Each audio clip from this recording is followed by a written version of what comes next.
ఔపచారిక పత్ర. ఔపచారిక పత్ర అంటే ఇక్కడ formal letter అని అర్థం అన్నమాట. ఇక్కడ లెటర్ ఏంటో చూడండి. బెహన్ కి షాదీ మే షామిల్ హోనే కే లియే 4 दिन की छुट्टी.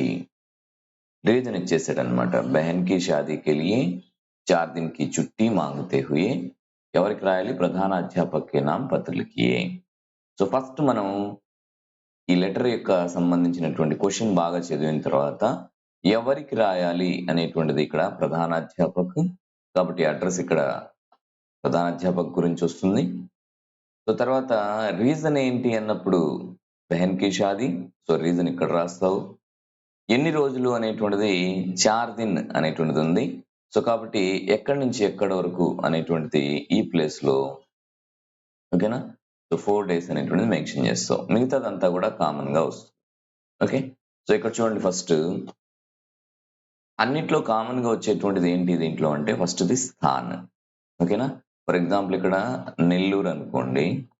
సో నెల్లూరు అని ఇక్కడ రాస్తారు. దినాంక్ అనేటువంటిది ఫర్ ఎగ్జాంపుల్ 17/3/2024 ఫుల్ స్టాప్. హిందీది పెట్టకూడదు. హిందీది పెడితే ఏమవుతుంది? 20,241 వస్తుంది. ఇప్పుడు ఇలా పెట్టాను అనుకోండి, ఇది హిందీ ఫుల్ స్టాప్, ఏమవుతుంది? మారిపోతుంది నంబర్. అది మనకు ఫుల్ స్టాప్ లాగా కనిపించదు అనమాట. ఎలా ఉంటుంది? అది 1 లాగా ఉంటుంది. ఇక్కడ సేవామే అనేటువంటిది ఇంగ్లీష్ లో మనం రాసేటువంటి టు అడ్రస్ అనమాట. సేవామే అంటే ఏంటి? To address. ఎవరికి రాయమన్నారు? ప్రధాన అధ్యాపక్. సేమ్ రాసాము. బట్ ఏమి యాడ్ అయింది ఈ ప్రధాన అధ్యాపక్కి? శ్రీమాన్ జీ. సో ఇక్కడ ప్రధాన అధ్యాపక్ జీ రాయొచ్చు, శ్రీమాన్ ప్రధాన అధ్యాపక్ జీ కూడా రాయొచ్చు. స్కూల్ నేమ్ ఏంటి? జిల్లా పరిషత్ స్కూల్ అనేటువంటిది. ఓకే. సో ఇక్కడ మీరు ఈ స్కూల్ నేమ్ రాయకూడదు అన్నప్పుడు కక్కఘ స్కూల్ అని రాస్తే అర్థమైపోతుంది వాళ్ళకి. సో రాయకూడదు కాబట్టి రాయలేదనేటువంటిది. ఓకే. సో ఈ స్కూల్ ఎక్కడుంది? మనం నెల్లూరు నుంచి ఇక్కడ రాస్తున్నాం కాబట్టి ఇది కూడా నెల్లూరే ఉంటుంది. అయిపోయిందా? మాన్య మహోదయ్ ఎవరి గురించి రాస్తున్నాం మనం ఇక్కడ? ప్రధాన అధ్యాపక్.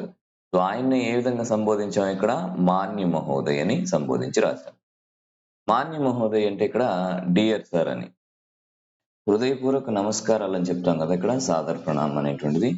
నివేదన్ హేకి, నివేదన్ అంటే రిక్వెస్ట్ అనమాట. ఓకేనా. నివేదన్ అంటే రిక్వెస్ట్ అని.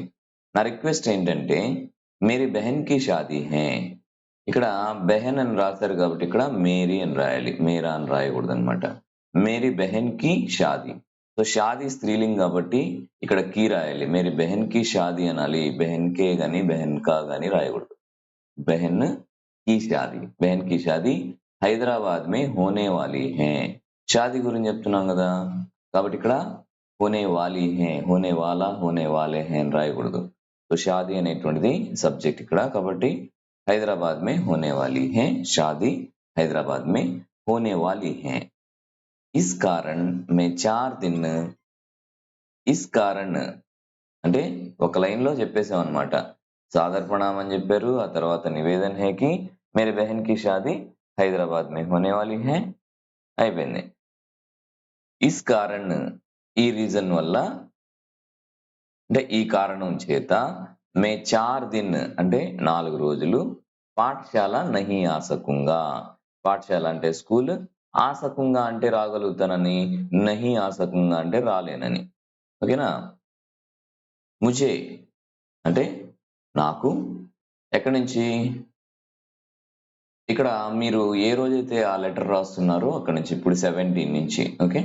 సో 17 మీరు ఆ లెటర్ రాస్తున్నారు అంటే మీకు 18 నుంచి పర్మిషన్ అడుగుతారు. ముందు రోజు కదా అడుగుతారు. సో అందుకని ముజే 18/3/2024 से ओके 18/3/2024 से 4 दिन की छुट्टी అంటే 4 days అన్నమాట. 18th నుంచి లెక్కేసుకోండి. 18, 19, 20, 21 4 days.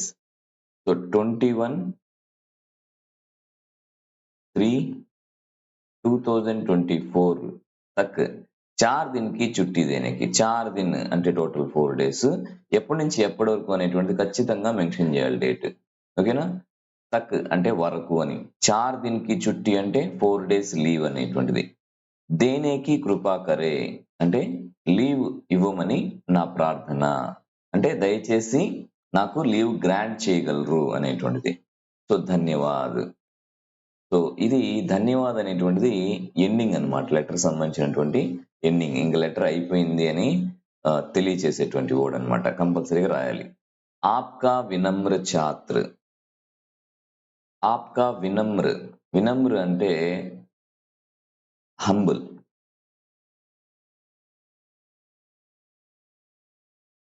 ఛాత్ర అంటే స్టూడెంట్ ఒకవేళ మీరు గర్ల్ అయితే ఛాత్ర అని రాయాలి ఓకే ఒకవేళ మీరు ఈ ఛాత్ర అనేటువంటిది కాకపోతే విద్యార్థి అని కూడా రాయొచ్చు ఒకవేళ గర్ల్ అయితే విద్యార్థిని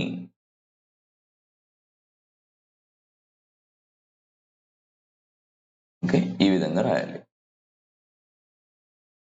ఓకేనా సో ఇక్కడ ఆప్కా ఆజ్ఞాకారి అనేటువంటిది కూడా రాయొచ్చు వినమ్ర బదులు ఆజ్ఞాకారి అనేటువంటిది కూడా రాయొచ్చు ఓకే ఆప్కా ఆజ్ఞాకారి ఛాత్ర ఇలా రాయొచ్చు ఆప్కా వినమ్ర ఛాత్ర ఏదైనా రాయొచ్చు సో ఇక్కడ ఎవరు అనేటువంటిది ఇక్కడ నేమ్ మెన్షన్ చేయకపోతే ఈ విధంగా ఇంటూ పెట్టేస్తారు 10वीं కక్ష అంటే ఇక్కడ మీరు ఇంకోటి కూడా చేయొచ్చు ఇక్కడ నామ్ అని రాసి ఇక్కడ కోలన్ పెట్టేసి ఇంటూ పెట్టేస్తారనమాట కక్ష అంటే క్లాస్ అని 10वीं కక్ష అంటే 10th క్లాస్ అని ఆ తర్వాత క్రమ సంఖ్య అంటే ఇక్కడ రోల్ నంబర్ అని సో ఇక్కడ ఏం మెన్షన్ చేస్తున్నారు ఇక్కడ ఆప్కా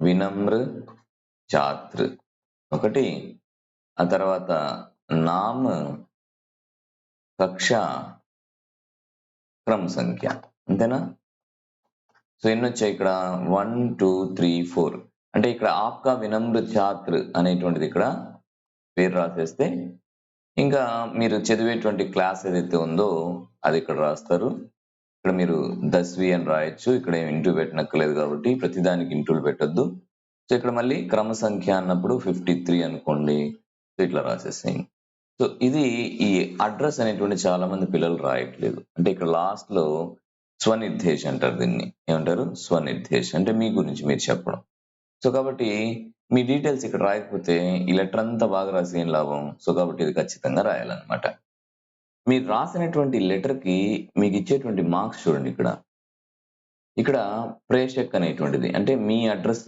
మీ గురించి మీరు అడ్రస్ రాస్తే ఇక్కడ ఆ అడ్రస్ కి మీకు 1 మార్క్ ఇస్తున్నారు ఓకేనా తర్వాత 2 అడ్రస్ అన్నమాట 2 అడ్రస్ రాసిన దానికి 1 మార్క్ ఇస్తున్నారు సంబోధన్ అంటే ఇక్కడ మీరు డియర్ సార్ అని రాస్తున్నారు కదా సో దీనికి మీకు 1 మార్క్ ఇస్తున్నారు అంటే మీరు రాసేటువంటి అడ్రస్ ఇక్కడ ఈ 3 మార్క్స్ వచ్చేసింది ఓకేనా సో ఇది మీ అడ్రస్ అవసరమైతే రాయాలి లెటర్ని బట్టి రాయాలి అన్నిట్లో కామన్ గా రాయరు ఓకే ఫర్ ఎగ్జాంపుల్ మీరు పుస్తక విక్రేతకి మీకు రిటర్న్ మీకు రిప్లై వస్తుంది కాబట్టి అక్కడ రాస్తారు తర్వాత కాలేజ్ మే ప్రవేశ్ పానేకి వెళ్ళి అన్నప్పుడు అక్కడ మీకు రిటర్న్ మీకు రిప్లై వస్తుంది కాబట్టి అక్కడ మీరు అడ్రస్ రాస్తారు ప్రధానాధ్యాపక్ అంటే మీరు డైలీ మీరు స్కూల్కి వెళ్తారు బై హ్యాండ్ ఇస్తారు వాళ్ళు మీకు రిప్లై ఇచ్చేది ఏమి ఉండదు కాబట్టి అలాంటి దగ్గర నీ రోల్ నెంబర్ నీ అడ్రస్ అన్ని వాళ్ళ దగ్గర ఉంటుంది కదా కాబట్టి నువ్వు రాయాల్సినటువంటి అవసరం ఉండదు సో కాబట్టి కొద్దిగా థింక్ చేసి ఇక్కడ మనకు ఎక్కడ రాయాలి ఎక్కడ రాయకూడదు అనేటువంటిది థింక్ చేసి రాయాలి అడ్రస్ అనేటువంటిది ఆ తర్వాత నెక్స్ట్ సేవ్ ఆమె రాశారా సంబోధన రాశారా సో ఇక్కడ మీకు ఈ అడ్రస్ కి 3 మార్క్స్ వచ్చేసింది ఆ తర్వాత ఇక్కడ రైట్ సైడ్ లో రాసేటువంటి స్థాన దినాంకకి 1 మార్క్ వచ్చింది 4 మార్క్స్ ఆ తర్వాత లాస్ట్ లో సమాపన అంటే ఎండింగ్ లైన్ అన్నమాట దానికి సంబంధించింది 1/2 మార్క్ వచ్చింది ఆ తర్వాత ఆప్కా ఆజ్ఞాకారి ఛాత్ర అనేటువంటిది ఇది రాసిన దానికి మీకు 1/2 మార్క్ వచ్చింది సో కాబట్టి ఇక్కడ 3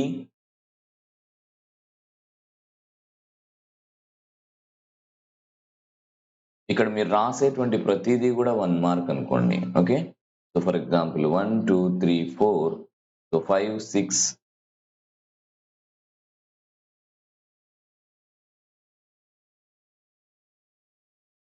సో ఈ పైన రాసిన అన్నిటికీ కూడా 1 మార్క్ 1 2 3 4 మార్క్స్ వచ్చింది. ఆ తర్వాత ఇక్కడ ఎండింగ్ లైన్ కి ఆప్కా ఆజ్ఞాకారి అని రాసేటువంటిది యువర్స్ ఫెయిత్ఫుల్లీ అనేటువంటి అర్థం ఇక్కడ. సో ఈ రెండిటికి హాఫ్ మార్క్. సో 4 ప్లస్ 1 5 అయింది. ఓకే, ఎన్ని అయింది ఇక్కడ? 4 ప్లస్ 1 5. సో టోటల్ ఇక్కడ 5 మార్క్స్ అయింది. సో మెయిన్ కంటెంట్ ఏదైతే ఉందో దాన్ని విషయం అంటున్నారు ఇక్కడ. సో దానికి సంబంధించిన దానికి 3 మార్క్స్. సో టోటల్ 8 మార్క్స్ అన్నమాట. సో ఇది లీవ్ లెటర్ ఎలా రాయాలి అనేటువంటి దాని గురించి. ఈ వీడియో నచ్చితే మీకు తప్పకుండా నా ఛానల్ని లైక్ చేయండి, షేర్ చేయండి, సబ్స్క్రైబ్ చేయండి. Thank you so much.